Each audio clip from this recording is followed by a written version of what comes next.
النهارده ان شاء الله هنعمل الجيبه القصاط، وزي ما قلنا برضو ان الجيبه القصاط هتطلع برضو زي ما قلت انا من الجيبه الصق. هي اساس بتاعتنا هي الجيبه الصق. بس قبل ما تبتدوا يا جماعه ما تنسوش تعملوا لايك وشير، وما اشتركتوش في القناه اشتركوا في القناه، واهم حاجه يا جماعه اللايك والكومنت. صلوا فيه على النبي عليه الصلاه والسلام علشان الفيديو يوصل لاكبر عدد ممكن وكلنا نستفيد. خلاص كلنا ناخد الثواب يعني مع بعض ان شاء الله. اول حاجه في الجيبه دي بتعرفي الوسع بتاع الجيبه، الجزء اللي من تحت دوت الوسع بتاعك من فين، يعني من فوق الركبه بحوالي 4 سنتي، ولا من بعد عند خط الجنب، يعني بعد طول الجنب بتبتدي ساعات التوسيع. ساعات بنعمله جيبات القصاط من بعد خط الجنب، وساعات بنعملوه من فوق الركبه بحوالي 4 5 سنتي. خلاص. وفي الجيبه دي اللي باين في الموديل ان هي فوق الركبه بحوالي 3 4 سنتي. خلاص، وان الجيبه دي اصلا طولها مش للارض، يعني قصيره شويه. خلاص، ده طبعا بيتجاب في الاساسي بتاعك. في الجيبه انت بتحددي طول الجيبه بتاعك. خلاص. اول حاجه لازم هنمد خط طولي من خط البنسه، لان احنا في الجيبه دي هنلغي البنسه خالص. طبعا مفيش بنس، احنا هنفرغها وهنشيلها نرميها. خلاص. يعني كده كاننا بنشيل المسافه بتاعتها برضو بنرميها، يبقى كده شلناها من الوسط. تمام، عشان ما تقوليش احنا كده مقدرينها في مقاس الوسط فعاملين حسابها. لا، احنا كده بنشيلها بنفرغها فبنرميها، فكده احنا رمينا المسافه بتاعتها. تمام.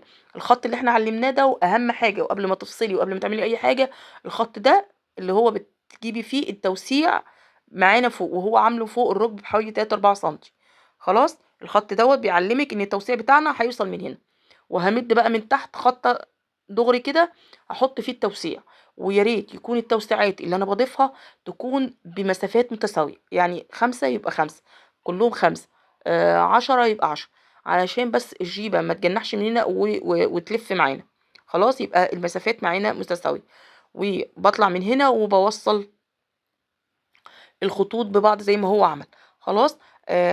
طبعا هيفصل. ايوه، الجزء ده كده هينفصل، ان هو عايز بيقولك ان الاضلاع دي كلها قد بعض. تمام. وان ده الشمال وهنا اليمين. لازم تحددي الكلام ده قبل ما تفصلي، ومفروض تكتبي قص رقم 1 وقص رقم 2، علشان لما تبدأي تفصلي الحاجة وتجمعي القطع مع بعض عند الخياطة ما تتلخبطيش، وانتي بيجي بتقصي كمان ما تقصيش، لانك انتي هنا هتقصيهم. ده كده يعتبر ربع، فانتي هتقصي الربع ده كم مرة؟ 4 مرات. مرتين للامام ومرتين للخلف، اللي احنا اتفقنا ان الجيبة امامها زي خلفها. خلاص. هو هنا بيفرغ وبيشيل البنسة.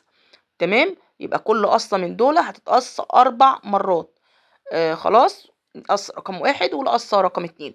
وهيبدأ يلزق ورق عشان يزود توسيع من الناحية التانية، وبرضو في الناحية التانية هيلزق ورق عشان برضو يزود التوسيع. وفي حاجة مهمة في القصات كمان وانتي بتعمليها، ان الاضلاع بتاع القصة ما ينفعش تتساب مجنحة كده ببوزة وبشكل 7. تمام.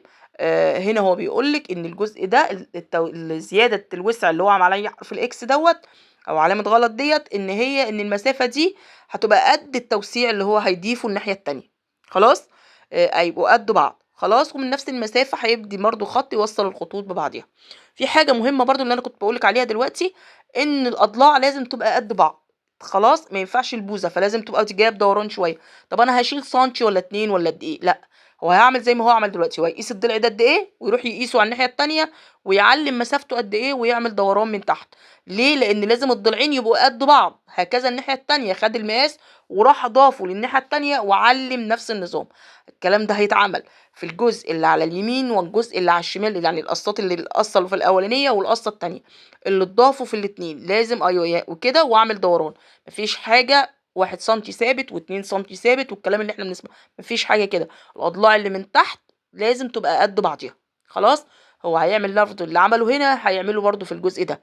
وخلاص كده هيقص دي على 4 مرات ودي 4 مرات، وهتتقفل كل قصة وانتي معلماها. اهم حاجة تكوني معلماها قصة 1 و2. خلاص، عشان ما تتلخبطيش في التقفيل. خلاص. وكده يبقى فاضل معانا القمر، وهو برضو عامل له باترون معانا. خلاص، اللي هو اللي فوق دوت. وخلصت معانا جيبه النهارده، واشوفكم ان شاء الله في معلومه جديده وفي موديل جديد.